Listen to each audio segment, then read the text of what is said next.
അതേടാ പിള്ളേരെ, അങ്ങനെ ഒരു ചോദ്യമുണ്ട് എല്ലാ വർഷവും 2019, 20, 21, 22, 23, 24 ഈ 6 വർഷങ്ങളിലും സ്ഥിരം ചോദിക്കുന്ന ഒരേ മോഡൽ ചോദ്യം. ഞാൻ എഴുതി വെച്ചോ 6 വർഷം ചോദിച്ച ചോദ്യമാണ് നമ്മൾ ഇന്ന് വർക്കൗട്ട് ചെയ്യാൻ പോകുന്നത്. ചുമ്മാ പറയല്ല, തെളിവ് സഹിതം കൊണ്ടാണ് ഞാൻ വന്നേക്കാം. നോക്കൂ, 2019 ചോദിച്ചൊരു ചോദ്യമാണ്. ക്വസ്റ്റ്യൻ നമ്പർ 9 കണ്ടല്ലോ. ക്വസ്റ്റ്യൻ നമ്പർ 9 ഒരു ടാൻജന്റ്, ഒരു തൊടുവര വരയ്ക്കാൻ നമ്മൾ ആവശ്യപ്പെട്ടേക്കുക. നമ്മൾ പറഞ്ഞേക്കുന്നു draw a circle of radius 3 cm, mark a point p at a distance of 6 cm from the centre of the circle ആണ് ടാൻജന്റ് വരയ്ക്കുക. കഴിഞ്ഞു. 2020 ആയപ്പോൾ ക്വസ്റ്റ്യൻ നമ്പർ 7 ടാൻജന്റ് വരയ്ക്കാൻ പറഞ്ഞേക്കുന്നു. 2021 ആയപ്പം 25ാമത്തെ ക്വസ്റ്റ്യൻ നമ്മൾ ടാൻജന്റ് വരയ്ക്കാൻ പറഞ്ഞേക്കുന്നു.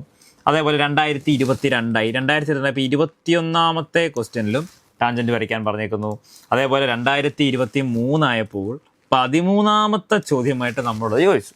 2024 ആയപ്പോൾ നമ്മളോടത് 22ാമത്തെ ചോദ്യമായിട്ട് നമ്മളോട് ചോദിച്ചു.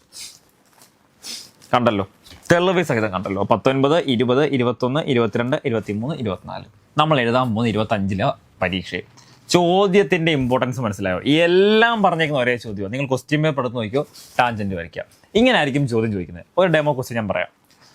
ഒരു സർക്കിളിന്റെ സെൻട്രൽ ഒരു 3.5 cm റേഡിയസിൽ ആരത്തിൽ ഒരു വൃത്തം വരയ്ക്കുക. ഉടനെ നമ്മൾ വരച്ചു.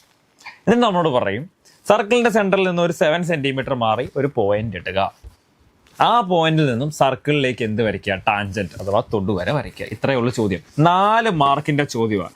4 മാർക്ക് നിങ്ങൾക്ക് വെറുതെ കിട്ടും. 4 മാർക്ക് ഒറ്റ പരിപാടിയുള്ളൂ. ഇത്രയേ ഉള്ളൂ കാര്യം. എന്തേ നോക്കും. ആദ്യം നമ്മളോട് പറഞ്ഞേക്കുന്നു 3.5 cm റേഡിയസിൽ നമ്മളൊരു സർക്കിൾ ഒരു വൃത്തം വരയ്ക്കാൻ ആവശ്യപ്പെടുന്നു. ഉടനെ ഞാൻ അടുത്ത് വൃത്തം വരയ്ക്കാൻ പോകണം. ഓക്കെ, അപ്പോൾ ഞാൻ വൃത്തം വരച്ചു. എന്നിട്ട് അവർ പറഞ്ഞേക്കുന്നു, എടാ സർക്കിളിന്റെ സെന്ററിൽ നിന്ന് ഞാൻ സെന്ററിൽ മാർക്ക് ചെയ്തു 7 cm മാറി. അപ്പൊ സർക്കിളിന്റെ റേഡിയസ് 3.5 ഉള്ളൂ. എന്നോട് പറഞ്ഞിരിക്കുന്നു 7 cm മാറി എന്ത് ചെയ്യുക? ഒരു പോയിന്റ് ഇടുക. ഞാൻ അവനെ കയറി പി എന്ന് വിളിച്ചു. പി എന്ന് വിളിച്ചു. അവനോട് നിൽക്കട്ടെ. എന്നിട്ട് പറഞ്ഞേക്കുന്നു പി എന്ന് പറയുന്ന പോയിന്റിൽ നിന്നും ബിന്ദുവിൽ നിന്നും വൃത്തത്തിലേക്ക് തൊടുവര അഥവാ ടാൻജന്റ് വരയ്ക്കുക. ആദ്യത്തെ സ്റ്റെപ്പ് നിങ്ങൾ ഇത്രയും ആലോചിച്ചു. ആദ്യത്തെ സ്റ്റെപ്പ് ഇത്രയേ ഉള്ളൂ. എടാ സർക്കിളിന്റെ സെന്ററിൽ നമ്മുടെ കോമ്പസ് അങ്ങോട്ട് കൊണ്ട് കുത്തുക.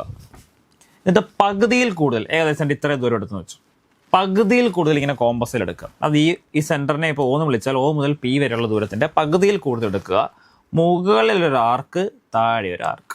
ആ ദൂരം കോമ്പസിൽ നിന്ന് കളയരുത്. അത് PL കൊണ്ട് വെക്കുക. PL കുത്തുക, മുകളിൽ ഒരു ആർക്ക് ഇടുക, താഴെ ഒരു ആർക്ക് ഇടുക. ഇത്രയും ചെയ്യാൻ പാടുന്നില്ലല്ലോ. സിമ്പിൾ അല്ലേ? ഈ ആർക്കുകൾ കൂട്ടിമുട്ടിയ ബിന്ദുവിൽ നിന്ന് നേരെ ഇങ്ങനെ താഴെയിട്ടങ്ങ് വരച്ചിങ്ങനെ മതി. കറക്റ്റായിട്ട് എന്ത് ചെയ്യുക? വരച്ചങ്ങ് മുട്ടിച്ചേക്കുക. ഓക്കെ, അടുത്ത സ്റ്റെപ്പിൽ ഇപ്പം നമുക്ക് കിട്ടിയത് ഈ വരയുടെ സെൻറ്റർ ആയിരിക്കും. OPയുടെ മധ്യബിന്ദു നമുക്ക് കിട്ടി. ആ മധ്യബിന്ദു കോമ്പസിൽ വെക്കുക. O വരെയുള്ള ഈ ദൂരം കോമ്പസിൽ എടുക്കുക. ഓക്കെ, എന്നിട്ട് എന്ത് ചെയ്യുക? ഒരു വൃത്തം അങ്ങ് വരച്ച് വെക്കുക. ചുമ്മാ ഒരു വൃത്തം കണ്ടോ? ഇങ്ങനെ എന്ത് ചെയ്യുക? ഇപ്പം നിങ്ങൾ വരയ്ക്കുമ്പോൾ നിങ്ങൾക്ക് എന്ത് ചെയ്യാം? കറക്റ്റായിട്ട് വരച്ചെടുത്തേക്കുക. ഓക്കെ, അപ്പോൾ ഈ വൃത്തം എങ്ങനെ ഇരിക്കും അറിയോ? കണ്ടോ? ഇങ്ങനെ ഇരിക്കും. ഇനി നിങ്ങളൊന്നും നോക്കണ്ട. 2 പോയിന്റ് ഞാൻ മാർക്ക് ചെയ്യാൻ പോവാം. ഈ പോയിന്റും മാർക്ക് ചെയ്തു, ഈ പോയിന്റും ഞാൻ മാർക്ക് ചെയ്തു. പിന്നെ ഒന്നും നോക്കണ്ട. പിയിൽ നിന്ന് നേരെ ആ പോയിന്റിലൂടെ എന്ത് ചെയ്തേക്കുക? 2 ലൈൻ അങ്ങോട്ട് സ്കെയിൽ വെച്ച് വരച്ചേക്കുക. പരിപാടി കഴിഞ്ഞു. ഞാൻ ഇവനെ കയറി ഇപ്പോൾ A എന്നും ഇവനെ കയറി B എന്നും വിളിച്ചാൽ PAയും PBയുമാണ് എൻ്റെ റിക്വയർഡ് ടാൻജന്റുകൾ. സിമ്പിളായിരുന്നേ. ഇത്രയേ ഉള്ളൂ പരിപാടി. അപ്പോൾ നമ്മൾ എന്ത് വരച്ചു കഴിഞ്ഞു? ടാൻജന്റ് വരച്ചു കഴിഞ്ഞു. ഇനി അളവെടുക്കണമെന്നുണ്ടെങ്കിൽ സ്കെയിൽ എടുത്ത് A മുതൽ P വരെയുള്ള ദൂരം അളന്ന് എഴുതി അങ്ങോട്ട് ആൻസർ ഷീറ്റിൽ എഴുതിയാൽ മതി. കാരണം മക്കളെ അറിയാമല്ലോ, 2019, 20, 21, 22, 23, 24 വർഷങ്ങളിൽ റിപ്പീറ്റ് ആയിട്ട് ചോദിച്ചേക്കുന്ന ഒരേ ഒരു ചോദ്യം ഇതാണ്. ടാൻജന്റ് വരയ്ക്കുക. 4 മാർക്ക്. അത് ഷുവറായിട്ട് നിങ്ങൾക്ക് കിട്ടും. അപ്പോൾ എന്ത് ചെയ്തേക്കാം? നമുക്ക് എക്സാമിന് ഈ ചോദ്യം കാണുമ്പോൾ എൻ്റെ ഈ മോന്ത ഓർത്തേക്കുക.